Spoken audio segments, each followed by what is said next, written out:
তোমরা কেমন আছো? আশা করি সবাই ভালো আছো, আমিও ভালো আছি। Welcome back to my channel Tulsi lifestyle blog.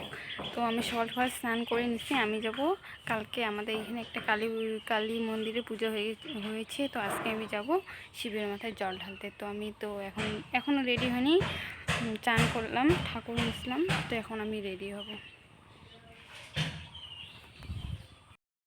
এইখানে ফুল টুল সব রেডি করলাম, আর একটা আমি মালা বানাই নিছি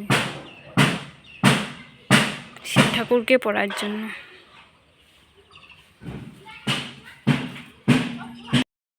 আমি এখন রেডি হয়ে গেছি, আর আমাকে কেমন লাগতেছে সবাই কিন্তু কমেন্টে জানাবেন। দেখো বন্ধুরা, আমি পুজো দেওয়ার জন্য এখানে দেখো দুধ নিয়ে নিছি, আর এখানে একটা ঘট জল ঢালার জন্য, আর এখানে ফুল টুল বেলপাতা দুব্বা ঘাস যত কিছু লাগে সব কিছুই আছে। দেখো কতগুলা ফুল নিয়ে আমি যাচ্ছি পুজো দিতে। দেখো চলছে বেশি আবার যে এগুলা ফুল তুলতেছে।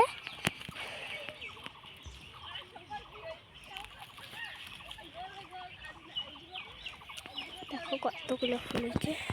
আমি পাসবুক নিছি এখানে।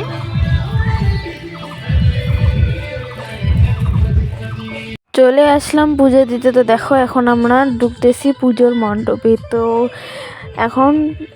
এখন ভিড় নেই, তো ফাঁকাই আছে। এখন এসে আমরা পুজোও দিয়ে দিলাম, তো ভিড় নেই, এখনও ফাঁকাই আছে। এই যে দেখো আমাদের অঞ্জলি দেওয়া হয়ে গেছে। এখন আমরা প্রণাম করতেছি, প্রণাম করে চরণামৃত নিব। আমাদের পুজো দেওয়া হয়ে গেল, প্রণাম করা হয়ে গেল, আর চরণামৃত নেওয়া হয়ে গেল। আর এই যে দেখো সবাই এখন প্রণাম করতেছে। আমার তো প্রণাম করা হয়ে গেছিল। আর আমাদের বাড়ির পাশে কয়েকটা বোন আসছিলো, আর ওদের আসা একটু লেট হয়ে গেছে, তার জন্য আমি ওদেরকে রাখিয়ে পুজো টুজো দিয়ে দিলাম, যেহেতু আমাকে একটু তাড়াতাড়ি বাড়ি যেতে লাগবে। আর এখন আমি দিচ্ছি দক্ষিণা। কালী মন্দিরে আমার পুজো হয়ে গেলে এখন আমি আসলাম শিবের মন্দিরে, তো এখানে পুজো দিতে। তো আর শিবের মাথায় জল ঢালতে, তো শিবের মাথায় জল ঢালার জন্য যত কিছু লাগে সর্বপ্রথমে আমি ঘরটাতে দুধ ঢেলে নিলাম, তারপরে যত ফুল আনছিলাম সব ফুলেই ঢেলে নিচ্ছি, তারপরে মালা পরা।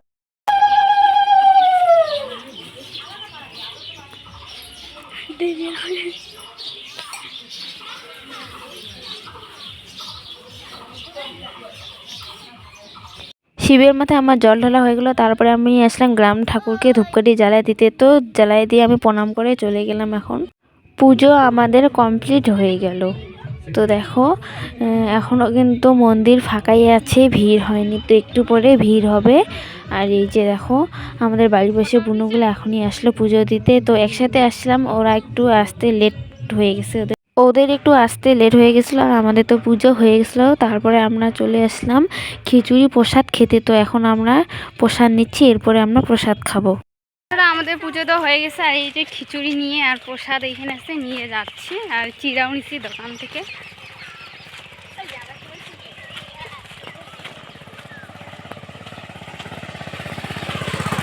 আমরা তিনজনেই যাচ্ছি, আর কয়েকজন আছে ওদেরকে রাইখে চলে আসছি। আর খুব গরম লাগতেছে শাড়ি পরে। এখন বাড়ি চলে আসলাম, আর খুব গরম লাগতেছে। দেখো আমি ঘেমে কি হয়ে গেছি। আর দেখো আমি কি নিয়ে আসি পূজার ওইখান থেকে। এই যে খিচুড়ি দেখো, আর যে চিড়া দোকান থেকে নিয়ে আসছি। আর এই যে দেখো প্রসাদ, যেই প্রসাদগুলো আমি দিছিলাম মিষ্টি। তো দেখো মিষ্টি টিষ্টিগুলো, আর আমি এসে আগে একটা খাইলাম। আমি শাড়িটারি খুলে চলে আসলাম। এখন একটু ভালো লাগতেছে, না হলে এত গরম লাগতেছে কি আর বলবো। তো এখন আমার আবার অনেক কাজ আছে, হাত পা ধুবো। ধোয়ার পরে আমাদের মাঠে হাজিরা আছে, ওদের জন্য চা বানাইতে লাগবে। কাজকর্ম করার পরে আমি খেতে বসে বললাম। তো আমি কী দিয়ে খাচ্ছি আজকে, এখানে হচ্ছে পুঁই, আর হচ্ছে আলু শাক, আর এখানে হচ্ছে লাউ আর আলু, আর এখানে হচ্ছে আলুর ভাজা, এখানে হচ্ছে বাঁধাকপির বড়া, আর এটা হচ্ছে মাছের ভাজা। তো আমি এখন এগুলো দিয়েই খাবো। আমার বড় ভাগ্নে, এই যে দেখো আমার বোন লুচি ভাজতেছে, ওর লুচি খাইতে খুবই ভালোবাসে। রিদ্ধি কেমন লাগতেছে লুচি খাইয়ে? ভালো। কয়টা লুচি খাচ্ছ তুমি? কয়টা লুচি খাচ্ছ? 5টা। সাম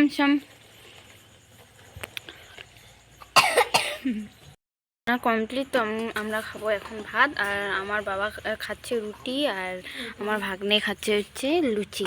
তো দেখো এই যে আমার বাবার রুটি, সেই রুটিটা তো একটু পুরা, আর এগুলো হচ্ছে একটু ভালো।